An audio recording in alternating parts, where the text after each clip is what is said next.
Nós temos aqui um convite para um evento de divulgação, quinta-feira, 11 de agosto.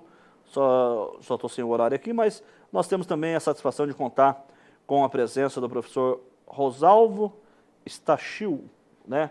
Professor, perdoe se a pronúncia não for essa, né? Nós que temos esses nomes diferentes, de vez em quando a gente dá umas escorregadas, o pessoal escorrega com o nome da gente também, mas bem-vindo ao nosso programa. E o que quinta-feira será apresentado aí ao público acadêmico, enfim, as pessoas que se interessam por informações com relação aos recursos hídricos aqui da nossa cidade e da nossa região, é claro. Bem-vindo.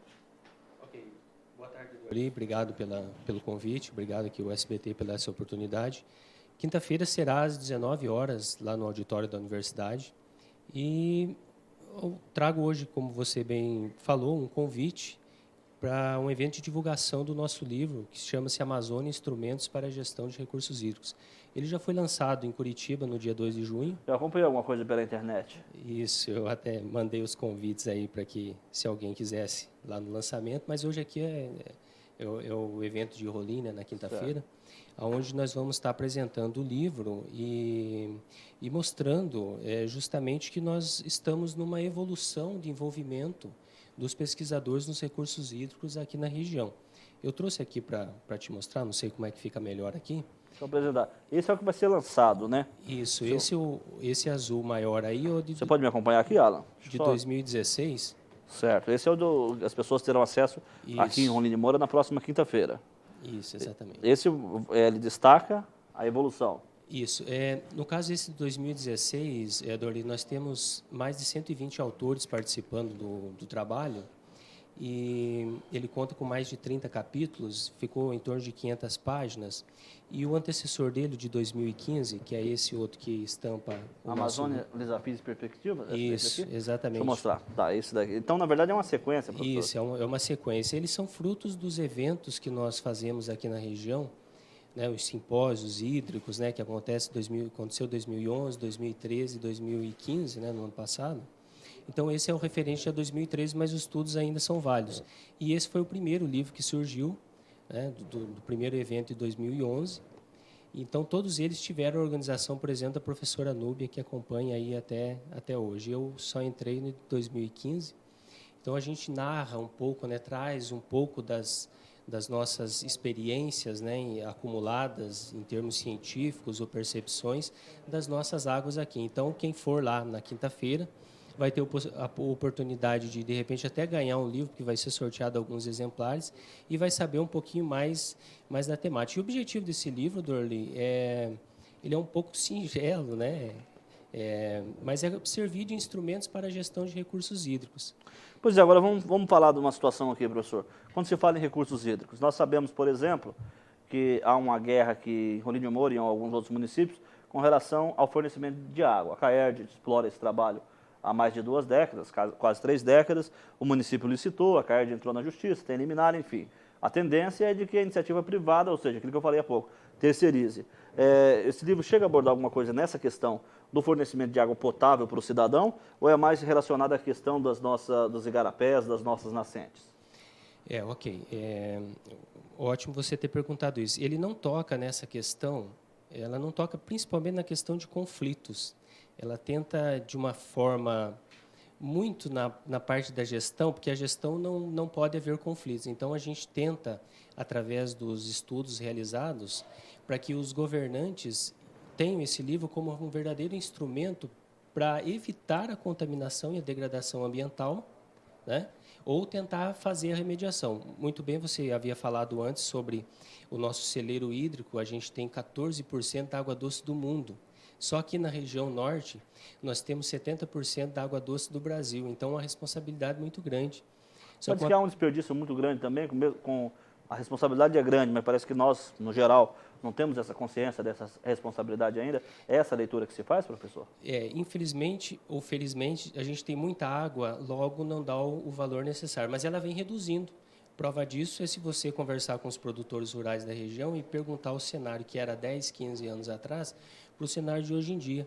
Então, as pessoas elas observam que está reduzindo, Mas muitos ainda não conseguem perceber a relação entre, por exemplo, o desmatamento e a redução da quantidade e da qualidade da água que a gente está enfrentando no estado. Em outros tempos, né, assim que foi fundado, assim que foi desbravado aqui a nossa cidade, né, o pessoal falava, ó, eram 6 meses de água, né, falava até o tempo das águas e o tempo da seca. E há uma mudança nessa configuração aí. Isso se deve à questão do desmatamento? Está diretamente ligado ou não é bem assim, professor? Então, no nosso livro, ele traz alguns capítulos que fazem a relação direta do desmatamento com a susceptibilidade erosiva. Ou seja, relaciona diretamente a falta da floresta, da cobertura vegetal, com a degradação dos rios. Porque se você não tem a cobertura vegetal, você tem maior erosão, você não tem a proteção da floresta, então você... As famosas matas ciliares, professor? Exatamente, as áreas de preservação permanentes, nós não temos, acabamos com a maioria delas. E dá para recuperar isso? Olha, dá para atenuar. Você não vai conseguir voltar ao que Rondônia era há 40, 50 anos atrás. Porque nós estamos aqui, né? E estando aqui, os seres humanos, a gente precisa de uma melhor forma de fazer a gestão desses recursos hídricos. Mas uma hora a natureza não pode mandar essa conta e ela ser cara demais? Já está mandando, né? Já está mandando. Os eventos que a gente tem aqui na própria região de seca, Rolim de Moura, há algum tempo acabou a água, né? Não tinha água. Não se discute a questão da gestão de quem estava distribuindo, mas é uma relação clara dessa forma de ocupação que aconteceu e está acontecendo no Estado, que está reduzindo a quantidade de água. E a gente tem outros, não é apenas a remoção da floresta, mas agora, por exemplo, a gente tem a questão da irrigação e da piscicultura. Então, as pessoas simplesmente estão colocando os canos, estão comprando os apetrechos aí de fazer irrigação. Está consumindo mais água, é isso? Exatamente, está consumindo mais água. Eles gastam num dia o que a gente não gastaria em um ano. Então, é muita água que está sendo utilizada. Infelizmente, sem um estudo muito aprofundado dessa situação. Agora, como é que é essa questão do nosso lençol freático? Porque a gente já ouviu muito falar-se que o lençol freático de Rolim de Moura ele é contaminado, inclusive, né, até com coliformes fecais, porque nós não temos saneamento básico, enfim, e nós temos muitas pessoas que ainda utilizam, né, a água do poço. O senhor tem algum dado, há pesquisa nesse sentido? De fato, há essa contaminação? E se essa água pode ser utilizada para alguma coisa, ou se nós temos, mas não pode ser usada? Olha, a água subterrânea aqui de Rolim de Moura, eu estudo ela desde 2009. Então, eu tenho conhecimento de causa, dados técnicos científicos para afirmar que ela está contaminada, provavelmente por questão das fossas, né?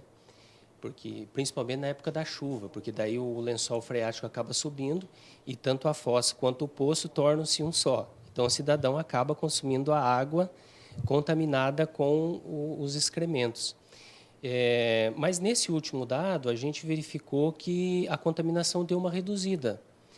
Nós acreditamos que essa diminuição foi em função da divulgação, né, que a água realmente estava contaminada e de algumas características que você precisava observar no uso para que ela não contaminasse. Agora, professor, como é que é feito na prática essa pesquisa do lençol freático? Eu falo a questão do equipamento, o que vocês utilizam, qual o laboratório que faz, como é que é isso na prática? Então, nós fazemos a coleta, né, diretamente do poço, né, num poço dos normal, poços então. rasos, nos poços normais, e a principal análise que nós fazemos é mesmo de termotolerantes, principalmente a E. coli, que é exclusiva do intestino do ser humano. Então, se dá presença de E. coli, significa que tem fezes de animais de sangue quente. Mas isso em todo, tipo assim, em todo o entorno, de que lugar a que lugar, tem marcos nesse sentido aí? Nós temos, por exemplo, o Rio da Anta Tirada, tem o Igarapé da Encrenca, tudo isso segue no mesmo pacote? Nós fizemos um monitoramento do lençol para tentar estimar o fluxo subterrâneo. E o lençol freático ele segue a topografia aqui do terreno. Então, nas áreas mais altas, né, tende a escoar para as áreas mais baixas. Então, nesses pontos, realmente nós verificamos que há maior contaminação. Então, por exemplo, eu que moro lá perto da praça do skate ali, da pista de caminhada, naquele ponto é um ponto de maior contaminação da água subterrânea. Seria o que se forma a bacia, né? Exatamente. Onde está Rolim de Moura, né? Isso converge todo o lençol freático para lá. Agora, você tem situações aqui na Cidade Alta que não escoam para lá, mas igualmente o lençol freático está contaminado também em função das fossas. E os nossos rios e igarapés que cortam a cidade? Nós também fizemos um estudo a respeito e no trecho que corta a cidade do rio Anta Tirada, ele tem característica de efluente de esgoto mesmo, pelas características químicas e físicas dele. É porque não é segredo também que tem gente que faz, né, principalmente onde o rio passa perto, faz o esgoto e vai direto para o rio. Né, e aí tem gente que pesca o peixe lá embaixo, que não sei o quê, e acha que está fazendo um grande negócio. O rio Anta tem baixado cada vez mais, professor. Eu não sou rolimorense nascido, mas sou de coração, estou aqui desde 85, em algumas horas. Né, era criança quando aqui cheguei. E a gente observou o rio subir, o rio descer, e nessa época de estiagem o rio está sumindo praticamente. Há um risco de nós perdermos esse rio aí? Eu acredito, pelo que a gente estuda, é que se não houver recuperação e uma remediação intensa aqui na área da cidade mesmo, desse rio, há a possibilidade dele de se tornar realmente um esgoto a céu aberto. Se, por exemplo, as ações do saneamento básico, né, insistirem em não acontecer no nosso município, aquilo ali tende a ser um esgoto a céu aberto, porque a população está aumentando aqui na cidade. Agora, a universidade ela não poderia abraçar para poder recuperar essa questão da vegetação e a gente ter esse rio e fazer com que ele continue a fazer parte da nossa história? Existe alguma possibilidade nesse sentido? Depende efusivamente de quem para alguém abraçar esse projeto e fazer ele acontecer?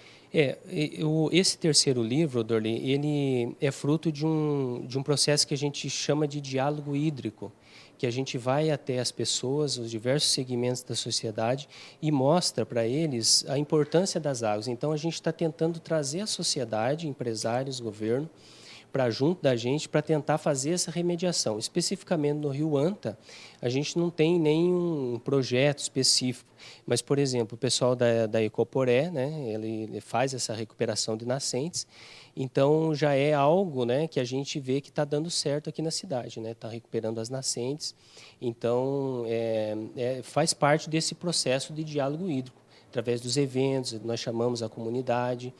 E então, normalmente, saem grupos, né, de tarefa. Eventualmente, no próximo simpósio, que vai ser o ano que vem, a gente possa abraçar o Rio Anta para ver se a gente consegue dar mais um suspiro para ele e tirar desse... Leve como sugestão, professor, porque a gente quer ver as coisas acontecer.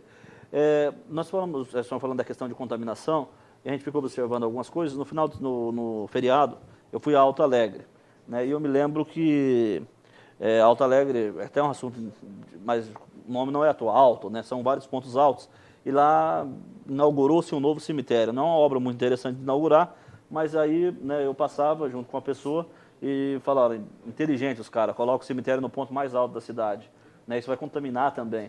E aqui em Rolim de Moura se observa também o nosso cemitério ali, que fica próximo ao NIR, né? De lá para cá uma baixada. Como é que isso tem uma ligação direta com a contaminação? Você pode comentar sobre isso daí um pouquinho? Claro, né? Infelizmente, quando a gente morre, acaba gerando bastante chorume, não sei nem qual que seria a parte técnica ali, e acaba contaminando o lençol freático também. Então, o que normalmente se recomenda é uma forma de sepultamento diferente, porque fatalmente, se você está numa região mais elevada, isso acaba escoando, igual eu falei do nosso estudo lá, para as regiões mais baixas. Alto Alegre, né, que é bastante rico em águas naturais, né, cachoeiras, mas eu não apontaria esse como um dos principais problemas que a gente tem. É um problema, digamos assim, meio pesado, até porque falavam aqui que na cidade de Rolim de Moura a água naquela proximidade estava contaminada com gordura humana. Eu nem sei como faz essa análise para ver se está contaminado com água de gordura. Foi na base do achismo. Mas o impressionante é que falaram que eu estava fazendo a análise. Então, eu vou falar que eu não... Acreditaram ao senhor ainda? Eu não estou fazendo essa análise, eu não fiz essa análise e eu não consigo determinar se está contaminado com gordura humana ou não. Pelo menos não no meu laboratório. Teria que fazer um teste de DNA, alguma coisa nesse sentido. Mas a gente tem outros problemas, né? Por exemplo, a falta de saneamento básico nas cidades é um dos principais problemas. A cidade, né, a ocupação humana é uma forma que você tem de degradar os recursos hídricos. Por isso que é tão necessário entender o que está acontecendo e utilizar isso em prol da legislação, em prol do município. Porque a gente, infelizmente, observa é que quando vai se tomar uma decisão muito importante, eles esquecem a comunidade acadêmica, esquecem Isso eu sempre questiono, o meu diretor que está falando, está demorando muito tempo e tal. A Unir que é longe do município, o município que é longe da Unir, ou ninguém tá, ou cada um faz sua parte e não dá para andar junto? Qual a leitura que o senhor faz? Então, olha só, é tanta coisa, né? Você mesmo acompanhou tantas situações que aconteceram na universidade. Numa época, eu acho que aconteciam as duas coisas. A Unir era longe e o município era longe, mas eu acredito que é o momento de reverter isso daí. A gente tem conseguido reverter essa situação nos eventos que tratam sobre os recursos hídricos. Nós conseguimos chamar no mesmo ambiente para conversar, digamos assim, inimigos históricos, né? O governo, ou aquele que degrada os recursos hídricos, a sociedade, o indígena. Então, a gente consegue trazer no mesmo ambiente para propor uma forma de gestão. A própria lei, a 9433, ela foi muito inteligente do governo federal de 97, que ela diz que a gestão dos recursos hídricos é da população e dos usuários desses recursos hídricos. Nada mais justo. Você já imaginou você precisando usar água e quem mandar é o governo? Então, nessa lei, né, que instituiu a possibilidade dos comitês de bacias, quem gerencia os recursos hídricos são exatamente aqueles que usam os recursos hídricos através da participação nos comitês de bacias. Nós acabamos aprofundando, né, abordando outros temas, mas eu queria que o senhor reforçasse o convite para o lançamento, né, dessa literatura na próxima quinta-feira, portanto, depois de amanhã, aqui em Rolim de Moura, no campus da nossa Universidade Federal. Ok, então fica aí o convite mais uma vez para a sociedade, para todos aqueles que se sentirem tocados pelo tema, que venham até a universidade, vai ser às 7 horas da noite, na quinta-feira, no auditório, e que nós vamos estar falando um pouquinho mais sobre nossas águas, vamos estar fazendo alguns sorteios de livro. E, Dorli, se me permite, eu gostaria de fazer um agradecimento aqui. Quem patrocinou esses primeiros exemplares aí foi o grupo das PCHs aqui na subbacia do Rio Branco, né, a Hidrelétrica Bergaminho, o Grupo Cassol Energia, a Eletron Eletricidade Rondônia e a Hidroluz Centrais Elétricas. Então, nosso agradecimento por esse patrocínio. Também. E também gostaríamos de também agradecer as instituições que fazem parte do livro e, logicamente, os 122 autores que compõem a obra. E eu e a professora Núbia fomos apenas os organizadores, se bem que a gente também tem assuntos, né, trabalhos publicados no livro, fomos apenas os facilitadores, né, os organizadores. Tudo bem, então, os agradecimentos para que houvesse toda essa pesquisa, esse estudo, principalmente a edição e a publicação do livro, né, às PCHs Hidroelétrica Bergamin, Grupo Cassol Energia, Eletron Eletricidade Rondônia, Hidroluz Centrais Elétricas, e o professor faz questão de ressaltar também, né, os 122 autores que compõem esta obra. Mais detalhes depois de amanhã, às 7 da noite, no auditório da Unir, aqui em Rolim de Moura. Professor Rosalvo, muito obrigado pela sua vinda aqui, sucesso, e a gente espera recebê-lo em outro momento para estar falando de vários assuntos relacionados à natureza, à água, esse recurso tão importante, né, que há notícias de que um dia pode faltar e deixar a humanidade aí morrer de sede. Ok, é um grande desafio da gestão dos recursos hídricos. Obrigado mais uma vez, Dorli, obrigado ao SBT, obrigado aos patrocinadores e obrigado principalmente à minha instituição, a Universidade Federal de Rondônia. Afinal de contas, é onde eu trabalho, é onde eu pesquiso, então um agradecimento especial à minha querida instituição. Obrigado mesmo. Muito bem, o nosso Tribuna Livre vai ao seu primeiro intervalo. Nós voltaremos em instantes com você aqui do SBT com a promoção imperdível da Gazin e outras notícias aos telespectadores do nosso Tribuna Livre.